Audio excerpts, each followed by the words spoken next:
নাম মিতালি মহাপাত্র। আমি সল্টলেকে থাকি, হ্যাঁ, এফডি ব্লকে। তো আমার গত বছর এটা হয়েছিল একবার, তারপরে একজনকে দেখিয়েছিলাম, কিছুদিন মতো ঠিক ছিল, তারপর আবার শুরু হয়েছে গত জুলাই 9। অসম্ভব রকমের ব্লিডিং, মানে সেটা দেখলেই মানুষ ভয় পেয়ে যাবে। যাই হোক, আমি 11th ম্যামের কাছে আসি, ডক্টর রূপশ্রী দাশগুপ্ত, ওনার কাছে আমি আসি। তো ওনাকে দেখাই। ম্যাডাম প্রথমেই আমাকে ব্লিডিং বন্ধ করার জন্য ওষুধ দিলেন, সেটা আমি খেলাম, আমার ব্লিডিংও বন্ধ হলো। তারপর আমি ম্যাডাম আমাকে যা যা বললেন, ব্লাড সমস্ত টেস্ট আমি করলাম। তারপর ম্যাডাম বললেন বায়োপসি করার কথা।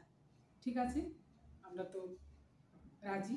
বায়োপসি হলো, আমি কিছুই বুঝতে পারলাম না, বাড়ি চলে গেলাম। সকালে এসে আমি রাত্রেবেলা বাড়ি চলে গেলাম। তারপর আবার যে যা যা বাকি ছিল সমস্ত টেস্ট করিয়ে নিয়ে ম্যাডামের কাছে এলাম। তো আমরা নিজেই, ম্যাডাম রোবোটিক করেন, সেটা আমি ম্যাডামের সেক্রেটারি শ্রেয়সীর কাছে শুনেছি বা স্ক্রিনেও আমি দেখেছি। তো আমরা মনে মনে একটা ডিসাইড করেই নিয়েছিলাম যে রোবোটিক করাবো। তারপর শ্রেয়সী আমাকে বলেছিল যে রোবোটিকে কোনো কিছু বুঝতে পারবে না তুমি। যাই হোক, খুব আমাকে হেল্প করেছে, ভীষণ হেল্পফুল। তো এলাম, ম্যাডাম বললেন যদি রাখতে চান তো ঠিক আছে, কিন্তু আমরা বললাম যে না, রাখবো না। 51 আমার এজ, কাজেই রেখে তো আবার সেই ঝামেলা তো হতেই থাকবে। তো ম্যাডামকে আমরা বললাম যে রোবোটিক করাবো। যাই হোক, আমি তো রোবোটিক করালাম, এলাম। আমার 8 অগাস্ট আমার ওটি হলো। আমি 7th নাইটে এলাম, হসপিটালে অ্যাডমিট হলো। 8th আমার ওটি হলো। হ্যাঁ, আমি 9th নাইটে বাড়ি চলে গেলাম।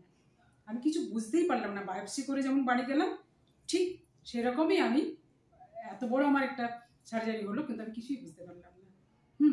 আমার মানে বলার কোনো ভাষা নেই। আমি তো ভাবতেই পারিনি যে আমি একদিনই ফিট। আমাকে ক্যাথিটার খুলে দেওয়ার পর থেকে আমি ফিট। একদিন আমার মানে কয়েক ঘন্টা, আমার 1 ঘন্টা আমার কষ্ট হয়নি শরীরে। এটাই মানে আমার কিছু বলার ভাষা নেই।